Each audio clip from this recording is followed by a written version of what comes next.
பிப்ரவரி மாதம் 24ஆம் திகதி, பொது காலம், 7ஆம் வாரம், திங்கட்கிழமை. முதல் வாசகம். சீராக்கின் ஞான நூலிலிருந்து அருள்வாக்கு. அதிகாரம் 1. இறை வசனங்கள் 1 முதல் 10 முடிய. ஞானமெல்லாம் ஆண்டவரிடம் இருந்தே வருகின்றது. அது என்றும் அவரோடு இருக்கின்றது. கடல் மணலையோ மழை துளியையோ முடிவில்லா காலத்தையோ யாரே கணக்கிடுவர்? வான்வெளியின் உயரத்தையோ நில உலகின் அகலத்தையோ ஆழ்கடலையோ ஞானத்தையோ யாரே தேடிக் காண்பர்? எல்லாவற்றுக்கும் முன்னர் ஞானமே உண்டாக்கப்பட்டது. கூர்மதி கொண்ட அறிவுத்திறன் என்றென்றும் உள்ளது. உயர்வானில் உள்ள கடவுளின் வாக்கே ஞானத்தின் ஊற்று. என்றுமுள்ள கட்டளைகளே அதை அடையும் வழிகள். ஞானத்தின் ஆணிவேர் யாருக்கு வெளியிடப்பட்டது?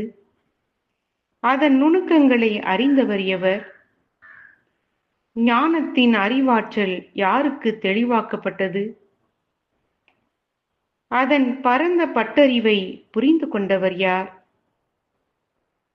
ஆண்டவர் ஒருவரே ஞானியாவார். தம் அரியணையில் வீற்றிருக்கும் அவர் பெரிதும் அச்சத்திற்கு உரியவர். அவரே ஞானத்தை படைத்தவர், அதனை கண்டு கணக்கிட்டவர். தம் வேலைப்பாடுகளை எல்லாம் அதனால் நிரப்பியவர். தம் ஈகைக்கு ஏற்ப எல்லா உயிர்களுக்கும் அவரே அதை கொடுத்துள்ளார். தம் மீது அன்பு கூறுவோருக்கு அதை வாரி வழங்கியுள்ளார். ஆண்டவரின் அருள்வாக்கு. நற்செய்தி வாசகம். நான் நம்புகிறேன், என் நம்பிக்கையின்மை நீங்க உதவும். மார்க்கு எழுதிய தூய நற்செய்தியிலிருந்து வாசகம். அதிகாரம் 9, வசனங்கள் 14 29 வரை.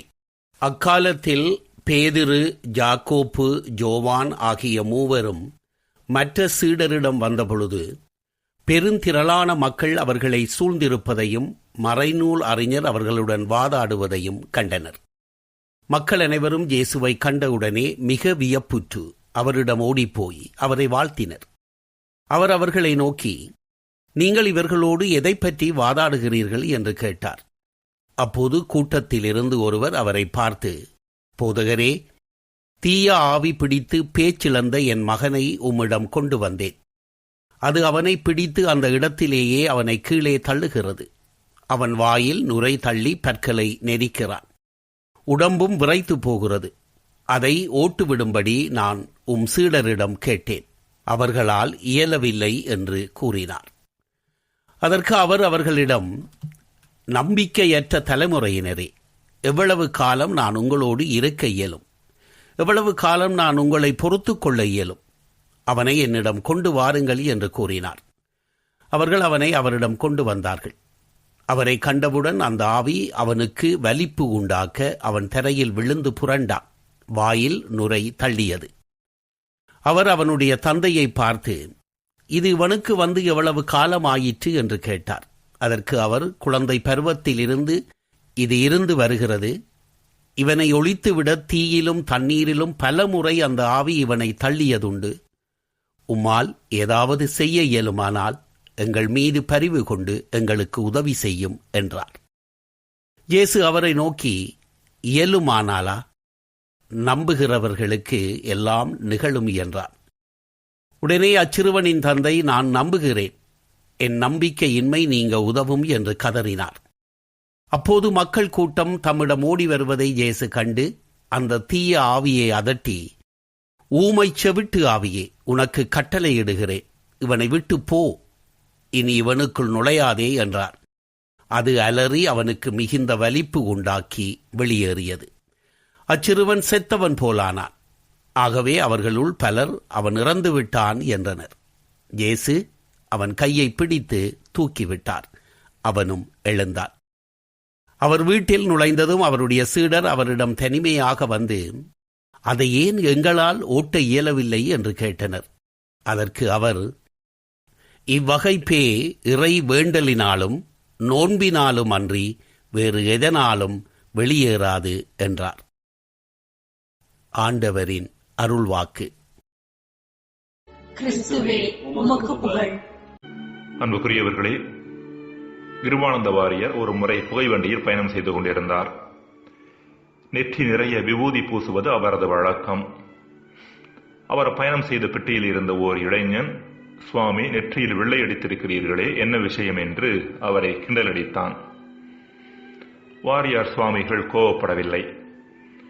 அவர் மிகவும் அமைதியாக, தம்பி, குடியிருக்கக்கூடிய வீட்டை தான் வெள்ளையடிப்பார்கள், குட்டிச்சுவரை வெள்ளையடிப்பதில்லை. என் நெற்றியில் பகுத்தறிவு குடியிருக்கிறது, எனவே நான் வெள்ளையடிக்கிறேன் என்று பதில் தந்தாராம்.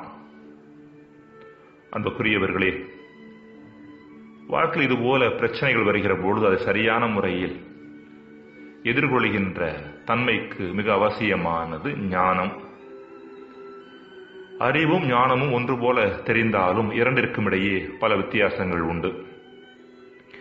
அறிவு ஒரு மனிதரது மூளையிலிருந்து புறப்படுகிறது. ஞானம் ஒரு மனிதர் தன்னை வெறுமையாக்குவதால் பெறுவது.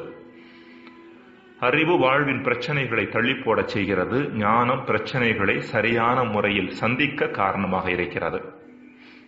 அறிவு புத்தகங்களோடு உள்ள உறவால் நமக்கு கிடைப்பது, ஞானம் கடவுளோடு உள்ள உறவால் நமக்கு கிடைப்பது. மனித முயற்சியால் ஒரு நபருக்கு கிடைப்பது அறிவு. மனித முயற்சிகளின் எல்லைகளை ஒரு மனிதர் உணர்கின்ற பொழுது அவருக்கு கிடைப்பது ஞானம். மனித சிந்தனைகள் அறிவின் ஊற்று, கடவுளின் வாக்கு ஞானத்தின் ஊற்று. சுருக்கமாக சொல்ல வேண்டுமெனில், வாழ்வை வளமையாகவும் நிறைவாகவும் வாழ்வதற்கு அறிவு ஓரளவிற்கு தேவையானது என்றாலும் அதைவிட அவசியமான ஒன்றாக இருப்பது ஞானம். இந்த ஞானம் மனித முயற்சியினால் பெறப்படக்கூடிய ஒன்று அல்ல. இந்த ஞானத்தை பெறுவதற்கான வழி என்ன என்பதை இன்றைய முதல் வாசகத்தில் நாம் பார்க்கின்றோம். முதல் வாசகத்தின் இறுதியில் சீராக்கின் ஞான நூலாசிரியர் தம்மீது அன்பு கூறுவோருக்கு ஞானத்தை அவர் வாரி வழங்கியுள்ளார் என்று சொல்கின்றார்.